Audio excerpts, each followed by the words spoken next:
Good afternoon, everyone, and thank you for joining us for another one of our editions of Self-Directed IRA Saturday. So we very much appreciate you being here. We do have one of our amazing event coordinators who will be moderating today's class, who you can ask questions to, and we will follow that through at the very end with the Q&A. Today we have Dan Brisse here to talk about multifamily investing. Certainly a hot topic, I think, no matter what time of the year it is. So really excited to hear some of the expertise that he has in this industry and learn a little bit more about what got him to where he's at today. So we're going to go ahead and really dive right into it. I will say stick around at the end. We have some announcements for you regarding some of the events we're hosting. And then, of course, the live Q&A is always the best part of the show itself. So place any comments that you have for Dan in the chat. We will address them at the very end to make sure all of your questions are answered before you leave today. And with that said, just a really quick disclaimer for those of you who are familiar with these classes, you know that Quest does not provide any sort of tax, legal, or investment advice. We do only have this information here for your educational purposes only. So if you are seeking the advice of a consultant, a financial professional, a CPA, we do ask that you go through the proper parties to receive that information. And with that said, I am going to go ahead and pull my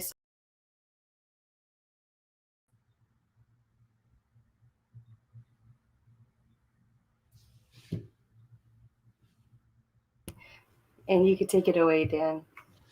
All right. Can everyone hear me okay? Yes, you're all good. Fantastic. Okay, everybody, welcome. My name is Dan Brisse. I'm here with Granite Towers Equity Group, and I'm going to present to you guys a little bit on asset management mastery. And this is a seriously massive topic, so I'm going to do my best to be as thorough as I can, but not get too far into the weeds so our eyes start glazing over. So with that said, let's get it going. A little bit real quickly about our company, just so you know who you're listening to. Whenever I come to a presentation, I want to know who's talking and what the experience is, and should I be listening to this person? So a little background on us, Granite Towers Equity Group, we have 2,894 units under management. We're focused in Dallas and Nashville and also Fort Worth. And one thing that I think is really important for us to get clear on is our core values. And this relates to asset management and our team at Granite Towers. Because when you have your core values clear, it helps you hire your property management company. And the most important decision you will make in this business after you buy right is hiring a great property manager. If you get that part wrong, you're going to have a lot of challenges that are really painful. So we like to get clear on our core values first, and then we share those with our property management company so that we align right out of the gate. So first off is transparency. When you have these assets, it's easy for these management companies to give you the rosy story. They don't want to maybe tell you everything that's going on. And it's your job as the asset manager to break that ice and make sure that they understand that you need to know what's going on in these deals, and you need to know the good and the bad. You want the bad news faster than the good news. The bad news, if you don't have the bad news, you can't make the decisions you need to be making in order to execute your business plan accordingly. So number one is just total transparency. Don't give us the fluff. And then after that is solution oriented. You've got to come, if you got a problem, when we know we're going to have problems in this business, you're going to have problems. And if you don't have any, you just haven't been in it long enough, because you will have problems. And so the recipe to that is, when we have a problem, identify it and bring us the solution. Don't just bring us a problem. What do you recommend we do here? If you can give us a recommendation, we can take that information. Now we can take that data and make a healthier decision. Or if you don't have the data through transparency and they don't give you a recommendation, how do you make the best decision on what to do based on the problem you have? Your job isn't done until the job is done. A quick example of this is, let's say you had to change a management company. We just actually had this happen. And this is, I'm giving you guys real data here. This isn't pie in the sky. This is stuff we experience real time. And this is stuff that we've learned through the pain. Is you switch management companies, the lady on the management team, the regional, is there to set up your RUBS and get the RUBS going. Well, she didn't complete the RUBS process, but she did on the financials. So we're seeing these accrued, seeing that RUBS are being hit, when reality is the residents aren't getting a bill. That's the job isn't done until the job is done, and it's painful. And so you got to really hammer that home with your team members that when you're bringing your new management company on, finish the job and make sure you're thorough. Integrity is just doing what you say you're going to do. If you can't do it, it's okay. Just tell us. Don't tell us it's going to work and then don't do it. Accountability is holding ourselves accountable, holding others accountable. Efficiency and resourcefulness. This is huge, you guys, especially in this market we're in right now. If you guys have, I don't know exactly where everyone's at listening in from as far as how long they've been investing, but there was definitely a different period of time where when you own prior to COVID and after COVID, where things got more difficult to asset manage. Property management became more difficult. You actually had to work, where pre-COVID, things were pretty dang easy. Residents were paying on time. The economy was good. There wasn't much bridge debt. Things were pretty stable. And it was actually quite easy to be an owner and to be a property manager. And then COVID hits, and now things are changing. Things are more difficult.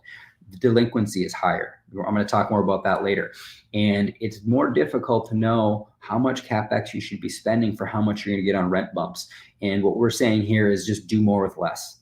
And the goal is to be the best in the submarket. And as we go through due diligence, I'm going to talk about a little later, is you got to know when you buy the property where you sit in that submarket and how can you build your business plan so you're the best in the submarket. We're not competing against every deal in Dallas and Fort Worth or Nashville. We're competing against the competitors in our submarket, call it 5 to 7 assets. What are they like? And what's your business plan going to be like? So when you own that asset, when you're done, you're the shiny little gem in that submarket. That's where you want to be. Assume nothing. This is so important, but so difficult to do, it seems at times. You assume the regional knows what to do. You assume your on-site team knows what to do. You assume that the Capex plan was clearly conveyed. One thing we like to do is sit down and have a meeting and then have them repeat back. What did you hear me say? Take notes. Hey, here's our action items this week. Are we all clear? Do we have an agreement? Okay, great. Assume nothing. And then lastly is the investor-centric approach. In this business, you're serving your investors. That's the only reason you're in business. You're serving your residents as well, but you serve your residents to get the return for your investors. So you have got to make your decisions with your investors in mind every time. Just do what you would do if you were a passive investor in the deal. I'm not going to go into detail here very much, as you guys probably already know why. Multifamily, if you're listening in, cash flow, potential to build wealth, recession resistant, hedging against inflation and tax benefits. And notice it's not recession proof. You're seeing values come down, but if you bought in the right location, you've got the right debt, you got a great manager, you got a great business plan, your asset's not doing too bad. Your asset's in a cash flow position more than likely, and you're in a bit of a holding period right now. Continue to add value, continue to take care of the residents, continue to collect cash flow. That's the recession resistant state that I'm talking about. And then obviously tax benefits through depreciation is huge. Just a quick, another comparison against real estate versus stocks and bonds. This chart, the dark blue graph, shows between 1934 and 2023, the up years of value and then the down years. And you can see in real estate, there was 70 years of value going up and about 8 years or so, 7 years of value going down. Whereas comparing to stocks and bonds, there's about 55 years of value up and about 20 years, 19 years of value down. So just a quick data point that we thought was interesting and wanted to throw it on here. As you guys are looking to invest, or as you're looking to asset manage, or as you're looking to figure out who's the right general partner to go with, you got to understand the general partner's track record. You got to get to know them. You got to get to know how long they've been in the business, what their bread and butter is, what their teams are like. And you can get this by talking with their investors. Ask for referrals of their investors. And again, I'm going to say right now, if you're in the business long enough, not every deal is going to go perfect. You're going to have some deals that are challenging, more challenging than others.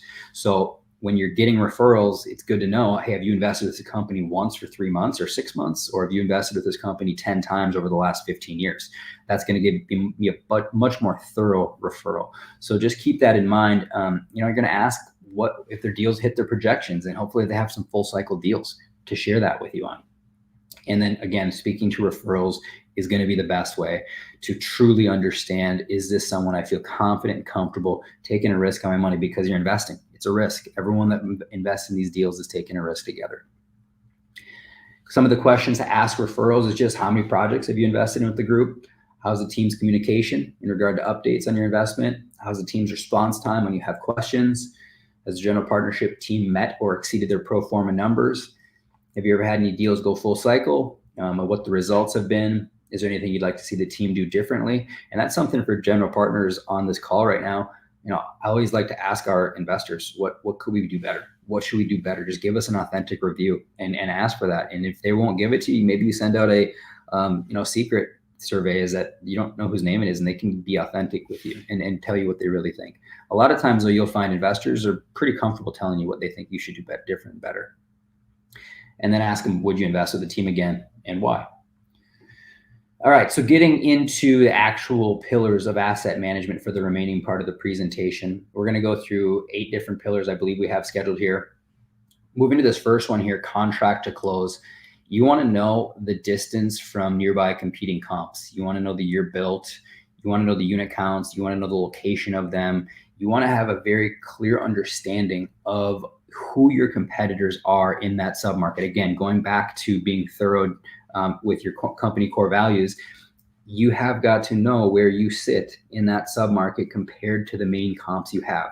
So you're going to need to secret shop these properties. You're going to need to go in physically, either you or your asset manager, and secretly shop and get a tour of each of the comps and note with pictures and phones, and throw a hat on backwards, make up a little story, and go get eyes on the product so you can see and feel what it's like at these other properties compared to your own. And it's sometimes easy to try to just do a shop online on apartments.com, but it's not going to give you the feel of what these assets are like. Pictures can be very deceiving. If you're in this business long enough, you know that. You can make anything look pretty good. Then you drive up and you're like, whoa, this is not what it looked like online. So I strongly encourage you, if you're going to take the time and you're going to be a great asset manager, before you close on that deal, get boots on the ground and physically shop each one of those, and don't ever waver from that, no matter how many deals you own. We've done 18 deals now, and this is one thing we will never steer clear of. One of us on our team will do a thorough shop of all of the comps prior to closing, so we know how to build our business plan, so we're the best. At the end of the day, you just got to be the best in the submarket. You're going to be doing your due diligence. Obviously, you're going to have a physical inspection. You need to be very thorough here. Be very thorough. Take your time. Get the right team members on. Get your property manager on site with you. Get the data now. This is your one time where you're going to be able to go through the full exterior of the property, get on the roof, see the windows, the siding, the foundation, the landscaping, you name it. You're going to be able to get it all. And you're going to be able to get multiple contractors out there with you to give you multiple bids on any deferred maintenance, any Capex you have. And you're going to want people to do your full inspection. And this is where you're going to go through every single unit.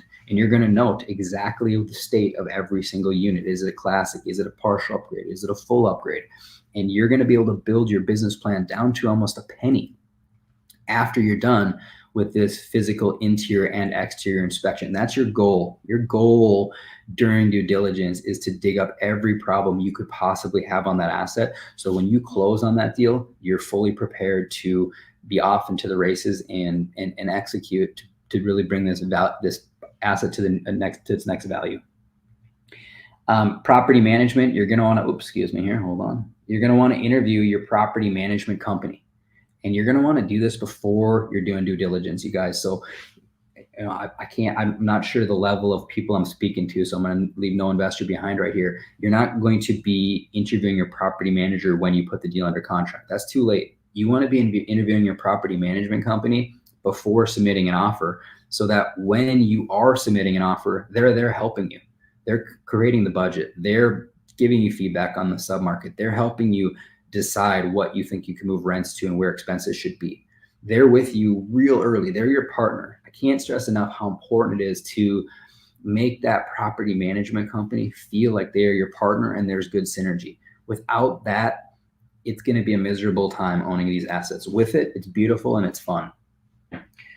Weekly calls with the management team was something else that we require when we're hiring a management firm. And some of these companies don't want to do it, and that's okay. We just need to know, are you willing to do weekly calls with us, and are you supportive of it? And if you are, great. And if you're not, let us know before we hire you, so that when we close, or even here, we're saying start your weekly calls 30 days before you close, just to get everybody on the same team and to be discussing what's coming. There's going to be so many moving parts between due diligence and close.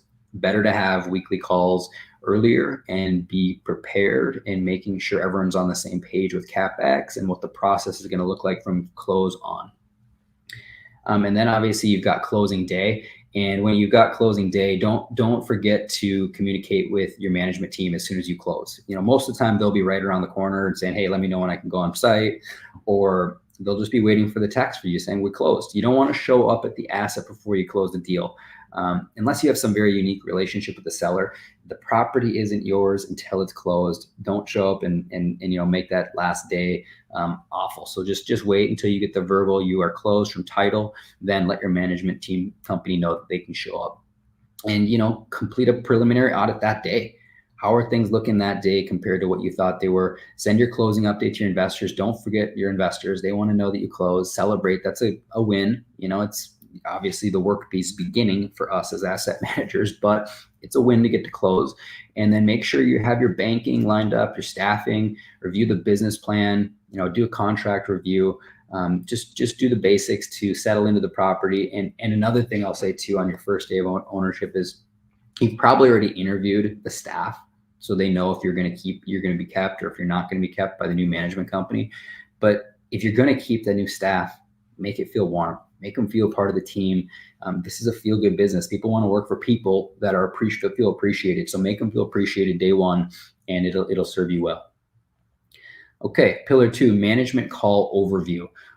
Just gonna kind of give you guys a little bit of what we do with our management calls. Again, you're interviewing these companies. You want to know that they're going to be okay with you doing a management call every single week. And so these weekly asset management calls, you're going to be set up on either Google's Meets or Zoom. Team members that should attend this are going to be your on-site manager, because you got to have them there telling you how things are doing. You're going to want your regional manager there, so they're tuned in. You can tell that they've got synergy and are clear on what's going on the asset. You're going to have any in-house team members, and then some GP team members. So for us, we have our asset manager, and then Mike or myself will join and listen in, and we'll have another person on for taking notes. And that's going to be the people that are really going to run the call. And with that being said, our asset manager is going to lead the call. And I'll probably run over this here in a little bit. But you don't want to have 4 or 5 people talking at the property management company. You want to have one person leading the call, accountable for all of the results and actions that are being taken with your management team. Managing your weekly calls, just discuss who's leading the call. It should be efficient. Not everyone needs to be sharing their opinion. It's going to drive your management company crazy. Less is more here. Make sure there's one leader accountable for that call. And then decide who's going to be updating your weekly tabs. For us, we have a spreadsheet that guides our calls. We've got a pulse tab that has all the major KPIs. We've got a lease trade out tab that tells us where our leases were and where they are now. We've got a pro forma rents tab. We've got a notes tab. We've got a Capex tab. As you're going on that weekly call, who's updating it? As you're going through that spreadsheet, who's updating it? And is it accurate data? We do have a team member, like I said, that takes notes for us. Just have that team member very clear on if there was a discussion happening or if there was a decision. When these weekly calls happen, it can happen quickly. And if you're not really tuned in, it's a little vague on, did we just decide to make a change there? Or was that just discussing making a possible change? This is, and ladies and gentlemen, this is just the way we do it and the way it's been working for us on most all of our deals, not to say challenging assets, because we do, but this has been a very proven system process that's worked for us. This isn't to say this is the only way to do it. It's just the way we've been doing it. And as we continue to improve and adjust and come up through challenges, we'll obviously continue to adjust that. You're going to want to set the standards, with your management company way back. Just define roles and responsibilities. Hey, this is what we're expecting of our property management. We have a little one sheet that we've now created that has about 12 major expectations, and we just want to make sure that they agree. Hey, here's our expectations at Granite Towers. Are you good at this? Do you agree with this? And if there's any discrepancy, share that with us. Where do you not agree? And once we have that agreement, boom, it's kind of like, it's not a contract you sign, but it's a little bit of an agreement saying, here's what our expectations are. If things don't go that way in the future and we need to cut ties, we can go to, number 5, 6, and 7, and obviously they weren't met. So just getting clear with your management team on the expectations. And then when you close, handle first things first. You're going to have 15 different CapEx projects that you want to go do. You're going to have the lender repairs. Get very clear on what's the most important and get them on a list 1 through 10. Make sure your management team agrees with your list of handling first things first to figure out what's going to affect your NOI the most. What lender requirement repairs are incredibly important. You're going to want to encourage communication as well here, you guys. You want your staff and management company to feel comfortable bringing you bad news. And if they bring you bad news and you freak out on them, they're probably going to be a little less comfortable sharing with you what's really going on. So when bad news comes, we say, great, what are we going to do? Let's get some solutions going. Bring us a solution. Let's see here. Continuing on, don't be afraid to make changes, and hire and fire if needed, and set timelines for that. Incentivizing your on-site staff as well, you guys. You're going to want to just realize, do you need leasing bonuses? Is there an exit bonus that's needed? Is there a year-end bonus that's needed? You've got a really great on-site staff, which we do on a few of our assets. We give them a bigger year-end bonus than most anybody. And it's worth it. It's worth every penny, because when you've got a great regional and you've got a great on-site, the value of your asset will be so much higher than it could ever be if you don't have the right team members in there. And we like to, give them care packages when we show up.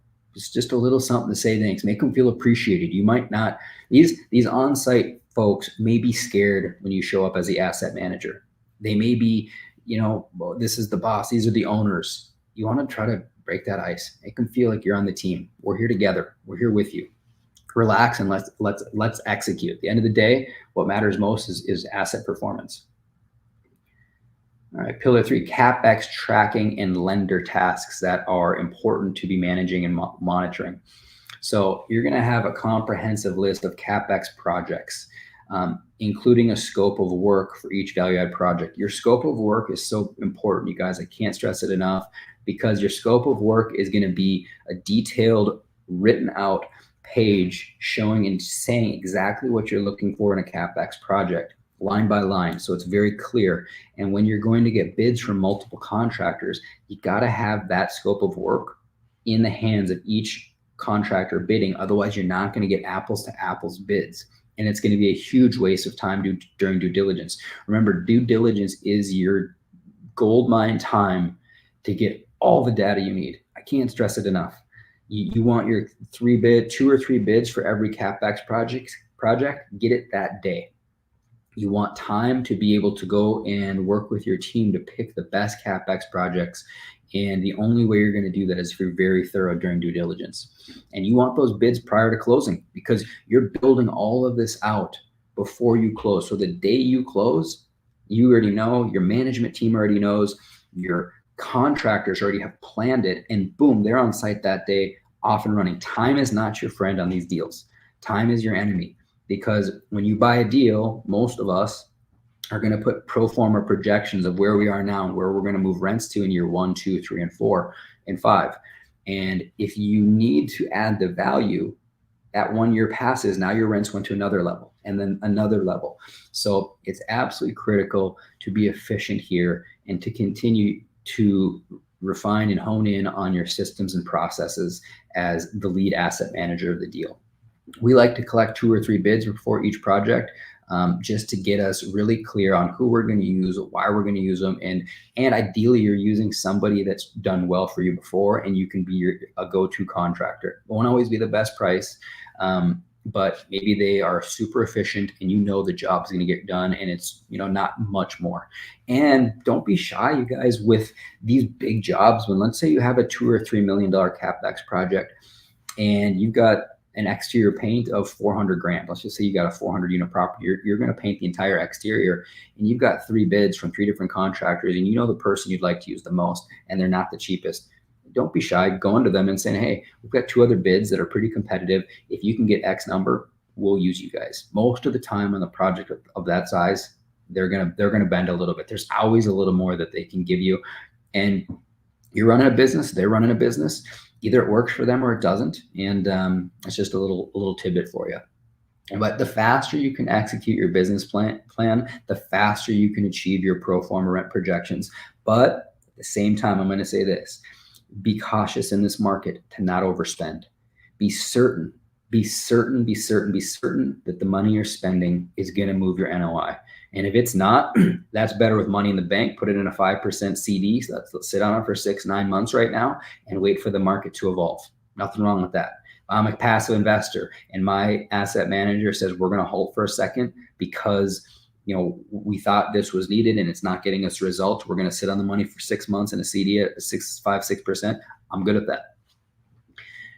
Okay, and then you're going to get lender required repairs as well. These lender required repairs, just get clear on the list. What hazards are there? Are they electrical hazards, fire extinguisher? What are they? Set clear deadlines, and make sure that your on-site team knows the importance of executing on that and the speed it needs to be done.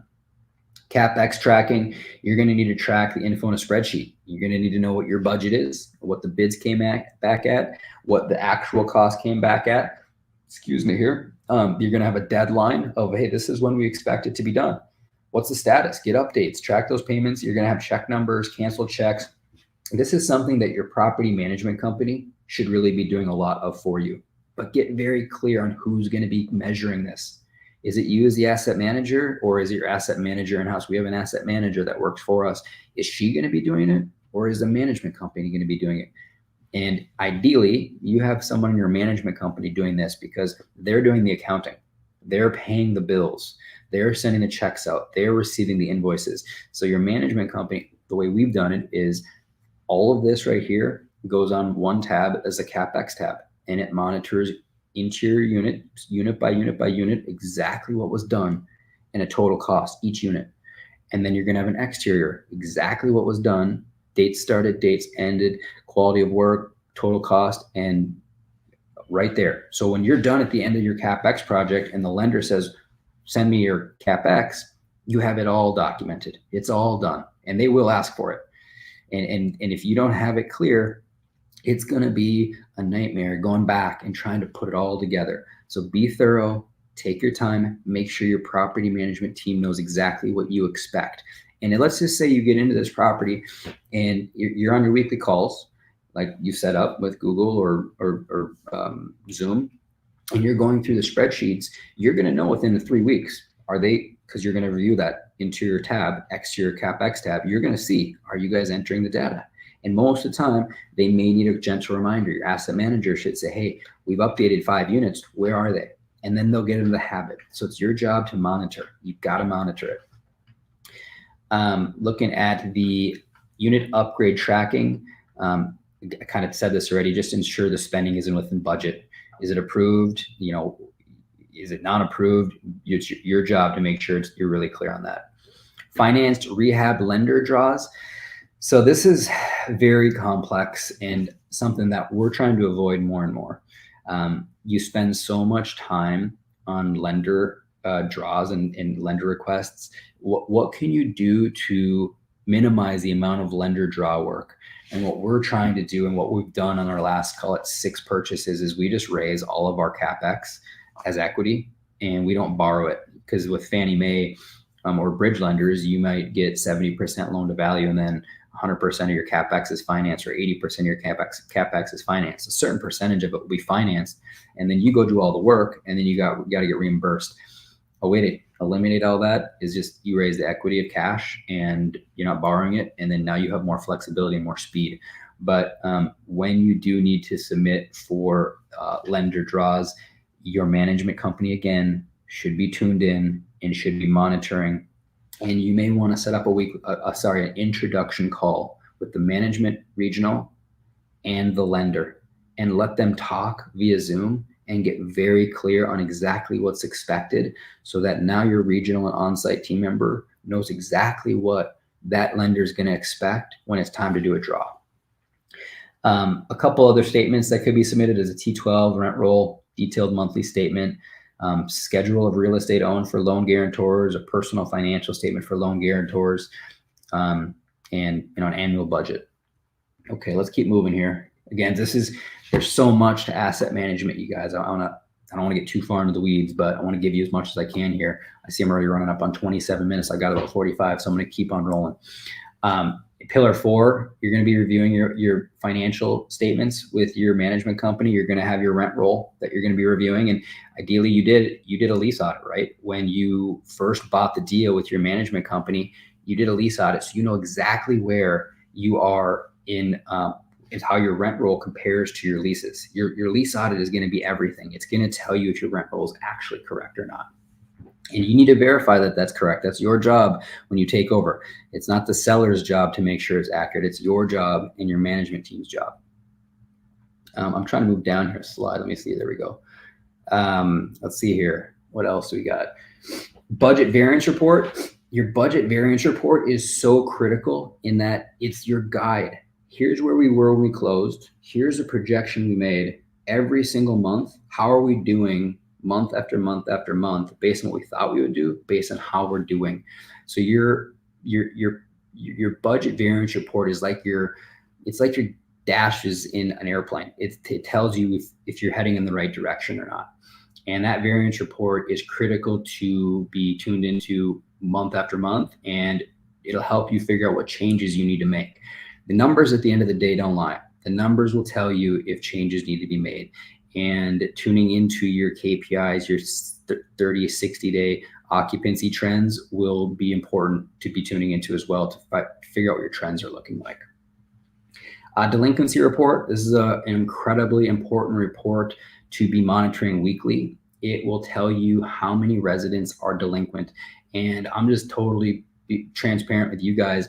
Lower income properties right now are much more difficult to manage after COVID.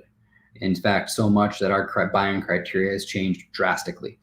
And that doesn't mean to say some demographics aren't great still, but there are specific demographic types that are much more difficult to manage, and it's due to delinquency. It's due to, from what we can see, inflation has been ripping, as we know, since COVID, and lower income folks have been strained more and more. Their salaries aren't rising as quick as inflation, as costs are, and they don't have the financial understanding of how to budget, and they just are harder to keep paying, and there's more evictions happening, unfortunately, in a lot of the lower income demographics. So be cautious of that.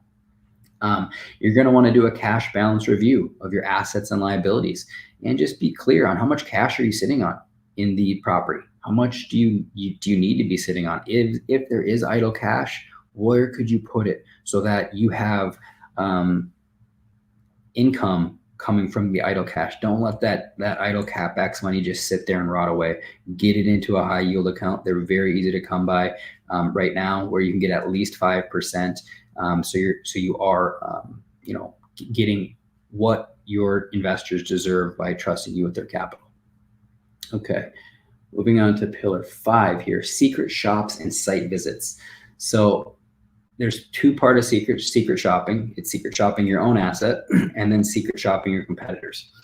Up here is secret shopping your competitors. You're going to pose as a prospective tenant, and you're going to, again, get on the ground, do a phone call first, conduct these secret shops so you can get on site and get a tour of the property and see how their amenities are like. What's their on-site team like? What's the sub-market like? How's the location in comparison to yours? How do the amenities feel? Get all that information along with the rents, and you'll have a pretty good understanding of where you sit. And if you don't know that information, you really shouldn't be buying the deal yet. You only should be buying the deal when you have verified an opportunity based on what we call primary data, where you can say, based off of what we've seen with the competitors, we can do X, Y, Z, and this asset will be in a totally different position of value. What to look for in secret shops when you are shopping your own asset. You're going to be, we have people call into our own assets and just have a phone call. Are rates available? Do they ask for our information? Do they inform us about the amenities? Do they inquire how you found the property? Do they ask if you want to apply today? Do they walk you through the application process? Do they schedule a tour? Do they feel enthusiastic on the phone call and optimistic? Or are they a deadbeat and like bored and you can tell they shouldn't be in the property? These are critical to do. And your management company really should be doing these for you. But sometimes these management companies feel busy, get busy, and they end up not doing it. So it's your job, again, as the asset manager, to make sure that the person you have on site is really an A player. And you will be able to get a feel of this, you guys, as you have weekly calls week after week after week. You're going to get a feel of if your on-site team and regional team have synergy, and if they know what they're doing. Continuing on with secret shops and site visits. So we do regular site visits. If a property is struggling, we like to be there once a week minimum. If a property is doing really, really well, we might not be there for a month. And if a property has been in our portfolio for a few years and it's just humming, we might not even go every quarter. So just, you got to decide that based off of what the asset's doing. And if it's not doing well, you might be there more than once a week. You might be there a few days each week until you get the dang thing under control. We have a couple assets right now, one in particular where our asset manager is there at least 2 days a week because we had to make a management change, and management changes are painful. So let's continue on here. Again, bring gifts, make them feel appreciated, check on your Capex work. You're paying a lot of money for these. You've got to be verifying that your Capex work is done correctly. Does your management team have somebody that is putting the contract together for you and then can be out there to verify the Capex was done up to your standard? You got to establish these expectations with your management team, or if you're going to be overseeing it with the general contractor or your team who's going to be overseeing the work being done. You're going to walk the property. You're just going to focus on these unit upgrades.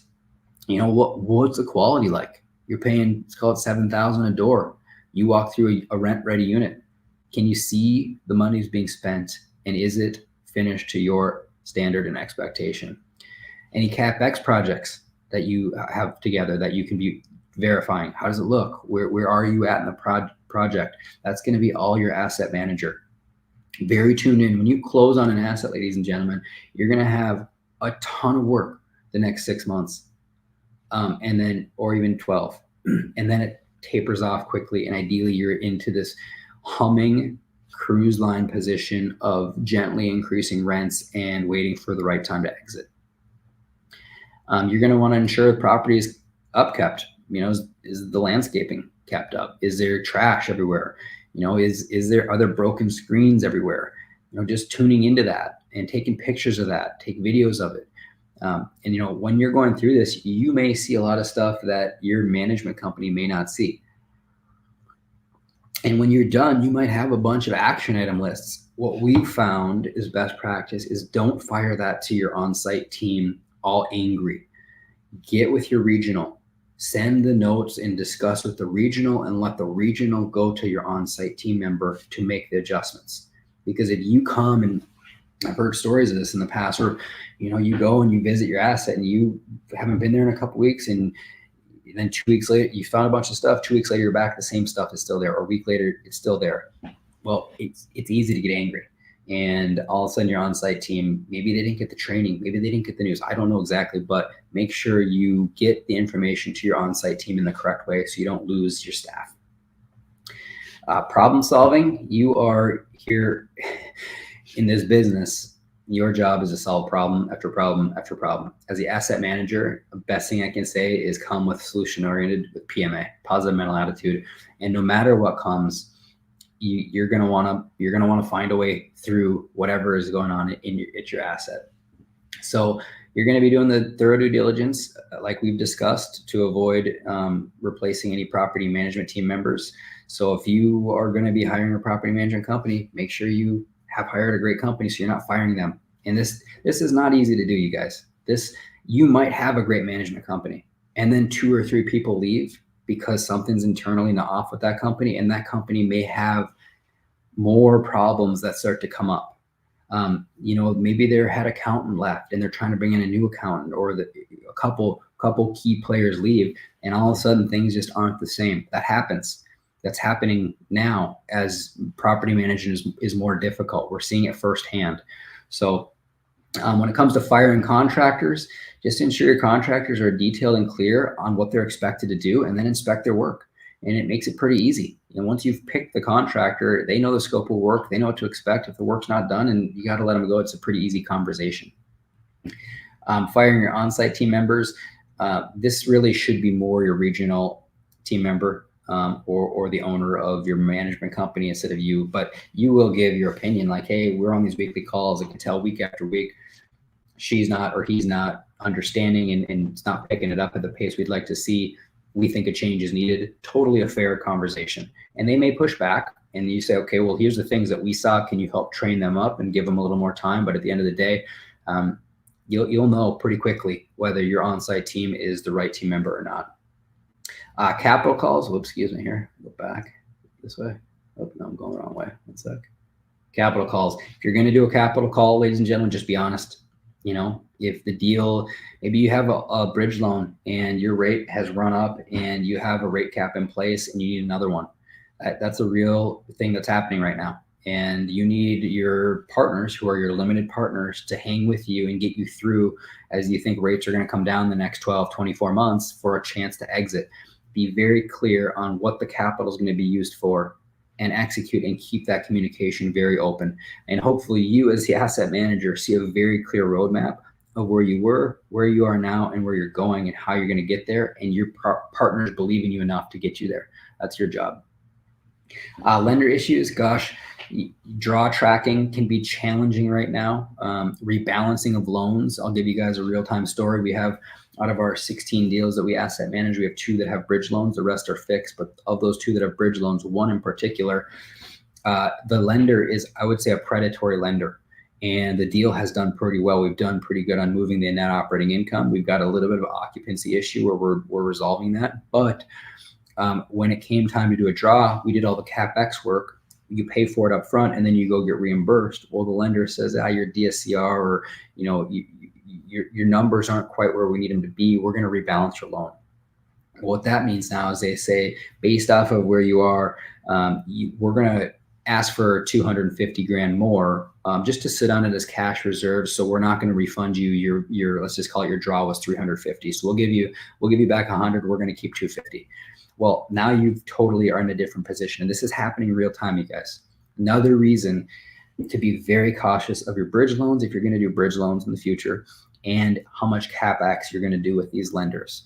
In our opinion, based off of real-time data, it's just not worth it. I'd rather just raise the Capex through investors' equity, and we can go ahead and use it as needed. And if we don't want to do the Capex, we don't have to do it. And we're not going back and forth nitty-gritty, because they will be very close on their inspection. They will be very tuned into the property. They will inspect it very, very closely. And if they start, excuse me, if they start to find stuff, it makes them dig in deeper and deeper and deeper. And these draws can go on for 3, 6, 9 months if you have issues internally with the property.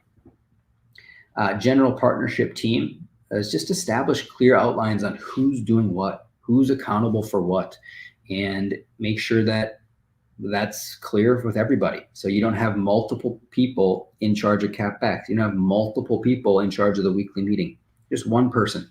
And that will help everyone with their stress levels as well. Investor relations, can't tell you guys enough how important it is to be very, very clear with your investors on what's going on. We do monthly investor updates. We have a lot of times video updates. We're at the asset and we pull up the camera and do a quick video update. Hey, we're here at X apartment and we're doing a site visit. Here's what we saw. Here's how our team members seems. Here's what our Capex projects are like, and you show them real time where they're at. Here's some challenges we're looking at. Here's some successes, and thanks for being a partner. It takes 2.5, 3 minutes, but it gives the limited partners who are very disconnected from the deal a chance for you to see and be there at the property with you.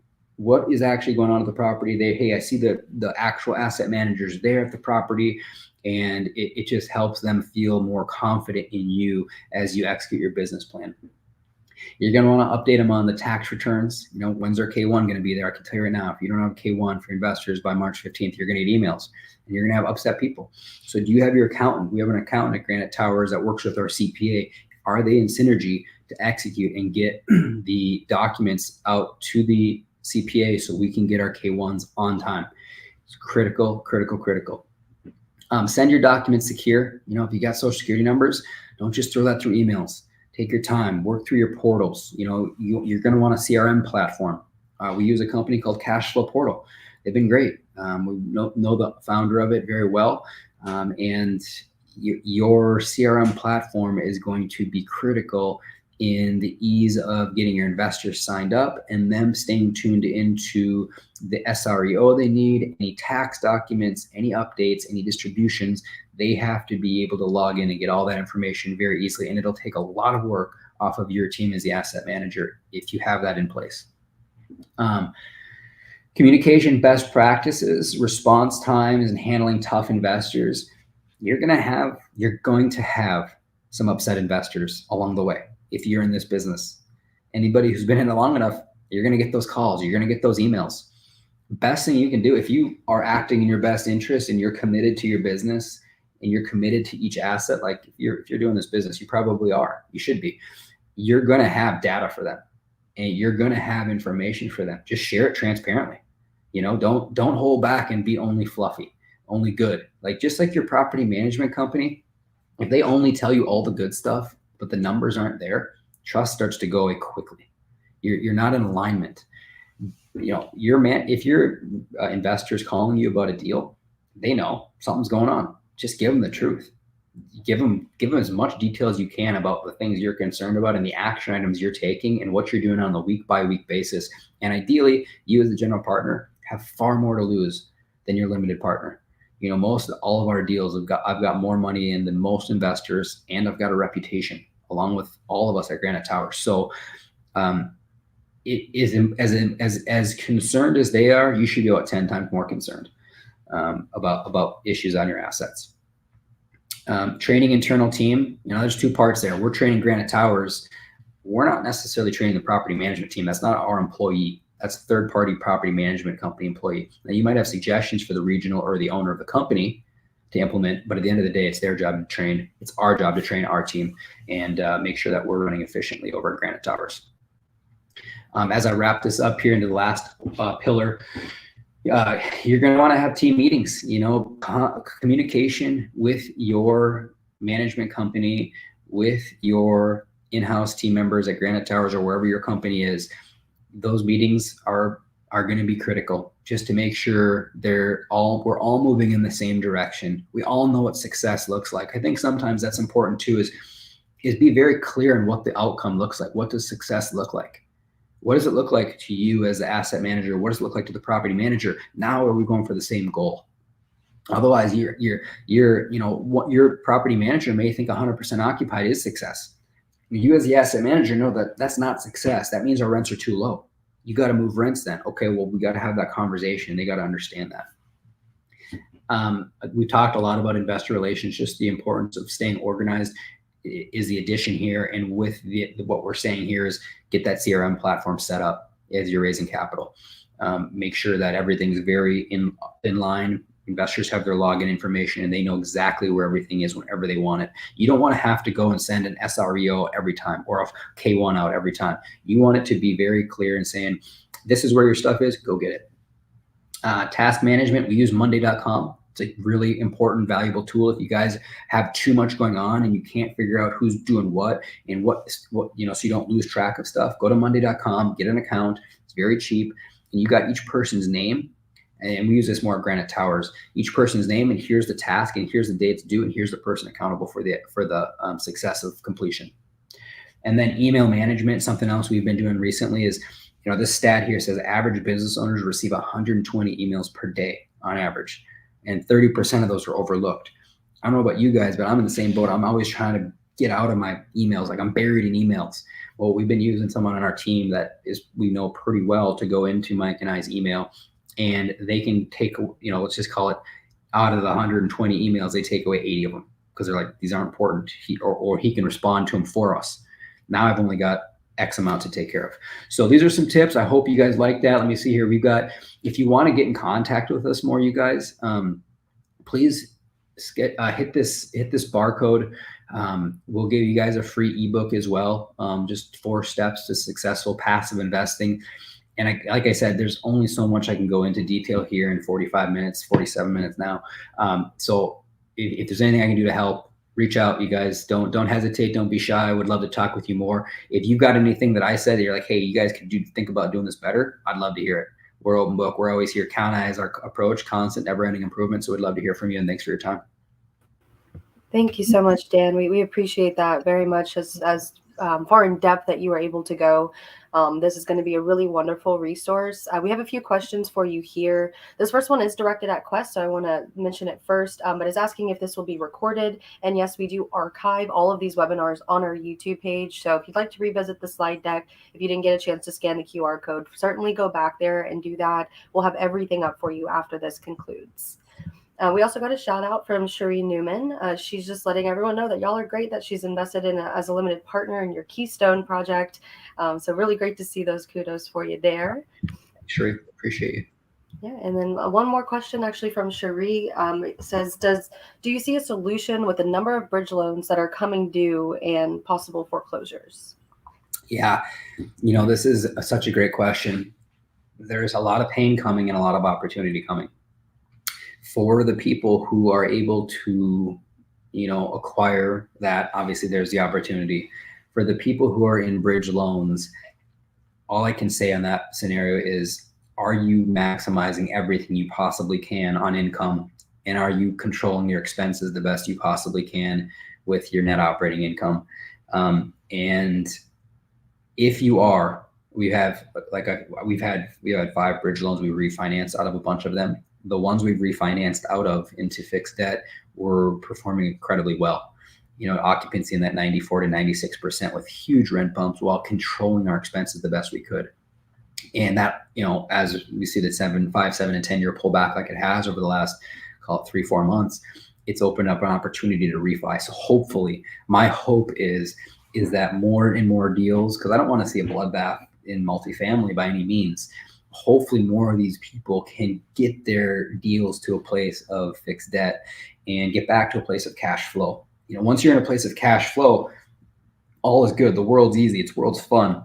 It's when you're cash strapped on these deals that you really start to make poor decisions, and you're not giving the asset the money it needs to perform. And now you're in a slippery slope where it slides. I think that you kind of reflect on a couple of themes here. One is the amount of involvement that you have with the investment is very, very important. Something that sometimes can get overlooked in all the hubbub, but being there from the inception of the deal all the way through, I think is sometimes where we see things fall through. So really great to see those themes come about in every portion, every pillar that you mentioned. I think that's really what people are looking for when they seek out this type of education on asset management. So really, really great information there. I have a question here from Steve Hackbarth. He wants to know a few different questions. How do you find a target? Is it by class A, B, or C? And then criteria, dollars per door. And finally, what are the current cap rates? Mm-hmm. Great questions.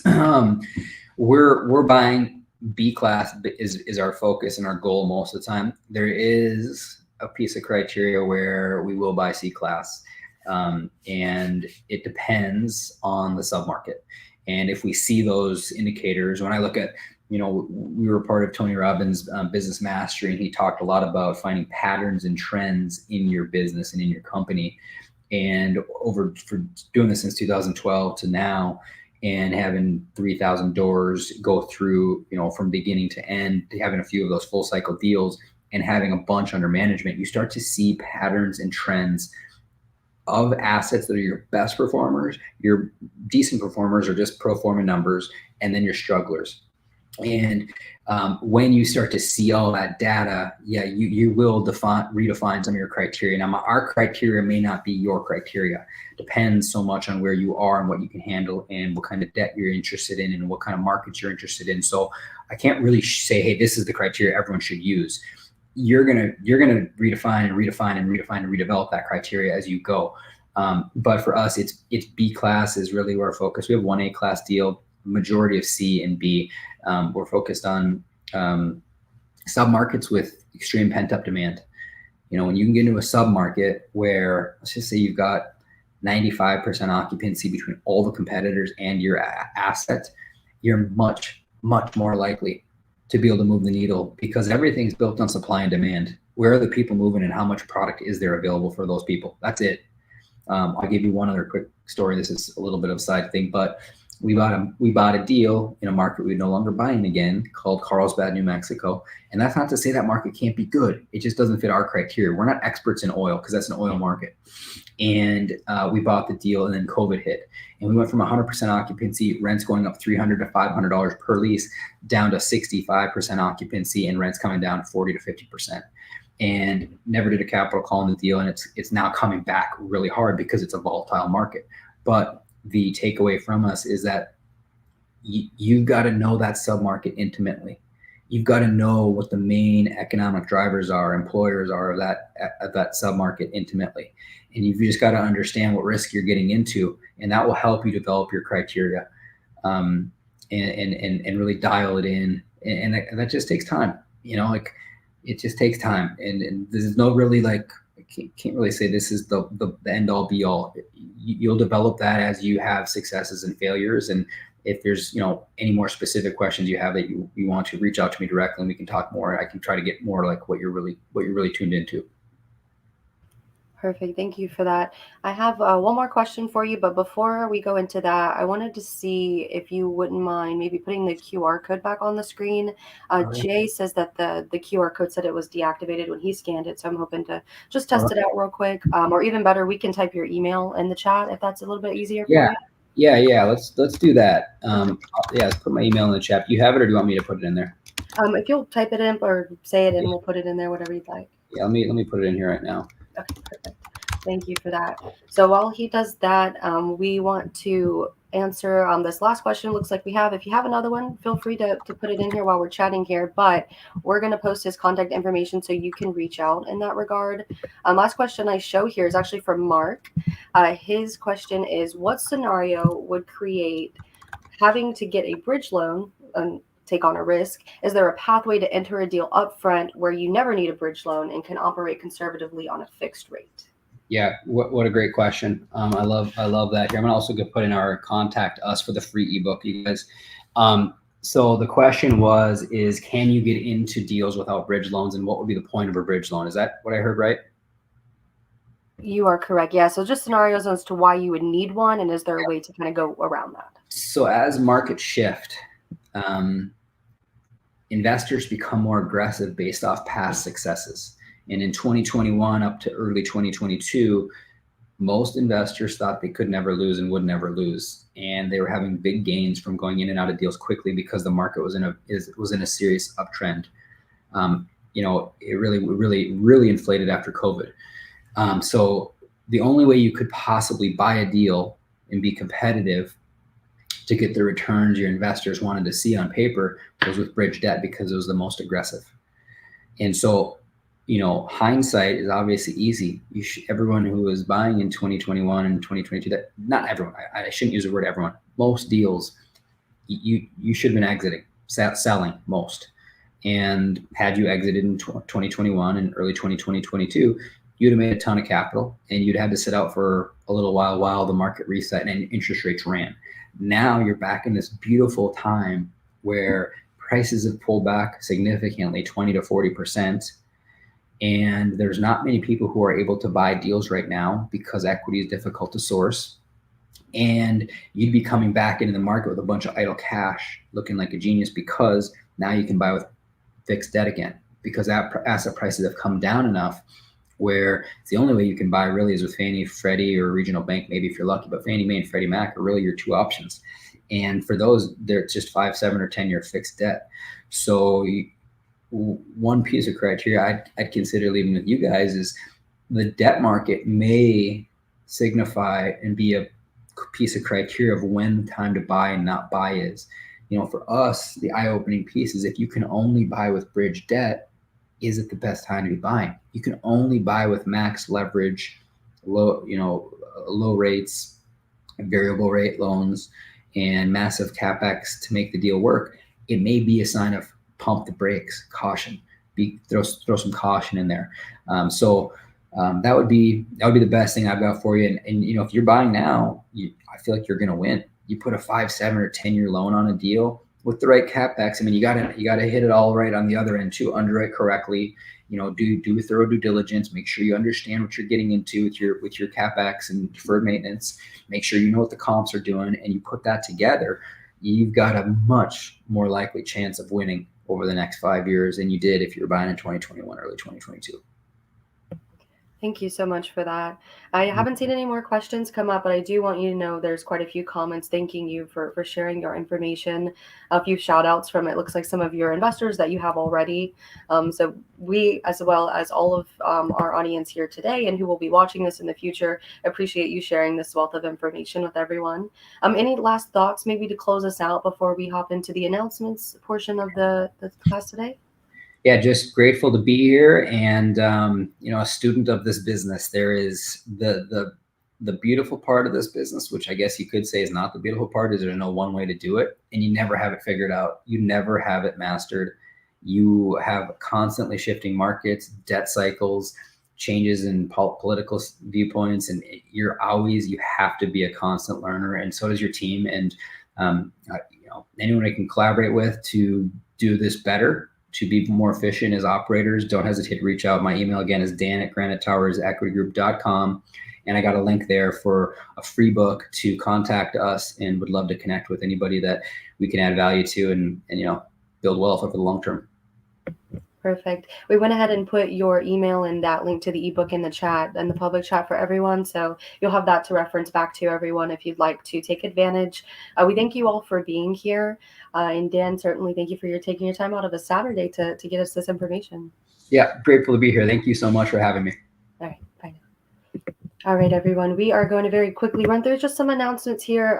First and foremost, we want to say to Dan and his group, just a thank you for sharing all of the information that they've been able to with us today. If this is something that interests you, as far as either on the asset management side, or if you're looking for investments yourself, we encourage you to reach out to an IRA specialist. We have a QR code here. We can talk you through some of the logistics, what this may look like for you in an IRA, especially for those who have not yet transitioned over to self-directed and you're just looking for something that may be a little bit more of a tangible investment.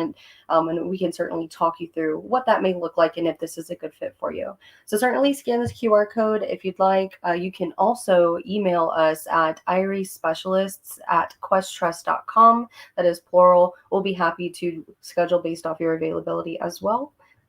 Now, with that said, just a couple event things I want to point out. This one, briefly, before we hop into that, is a promotion we're running until the end of January. So we only have a few days here. But if you are planning to open up a new account, kind of fulfill some of those New Year's resolution, really get the ball rolling, we encourage you to open before the end of this month. We are waiving 50% of the account opening fee. It's typically $100 to get started. So save yourself some money, check off a resolution on your list. Really great promotion to take advantage of. And again, you can email us, call us, chat with us on the website, and we will get you set up that way. Now, we have a February social coming up in our Austin, Dallas, and Houston office. If you're familiar with Quest's events in person, you know that this was typically something we used to do monthly. Now we are growing the events and only actually doing them quarterly. This one is set to be a really large event at all three of our offices.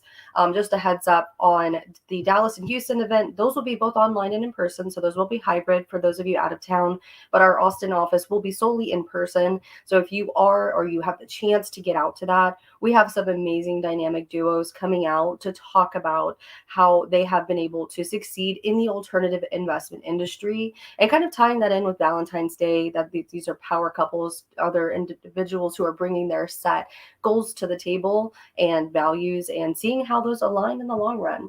So highly encourage you to register for these events. We do have those upcoming actually very quickly here within the next couple weeks. So please feel free to register. We have our events tab on the website where you can do all of that there online. And last but certainly not least, we want to talk about the Quest Expo. This is something that we are doing every other year. This year it is in Irving, and this is going to be close to Dallas. For those of you not familiar with the area, this is our largest event. It is a trade style show, meaning that we'll have many vendors from separate industries in alternative investments. So oil and gas, private lending, multifamily, all across the board. We're getting together a bunch of professionals and investors in this market who are going to come out and talk about what it is that they know best, how you can get started, some really amazing information about what the opportunities are going to be looking like in the coming years. So if you're looking to gather some of this information from these industry experts, certainly register through the QR code there.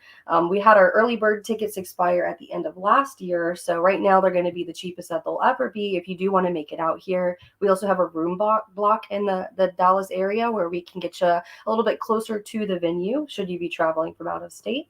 So we certainly encourage you to register it, reach out to an IRE specialist or to anyone in our marketing team, and we will all be very happy to help you out.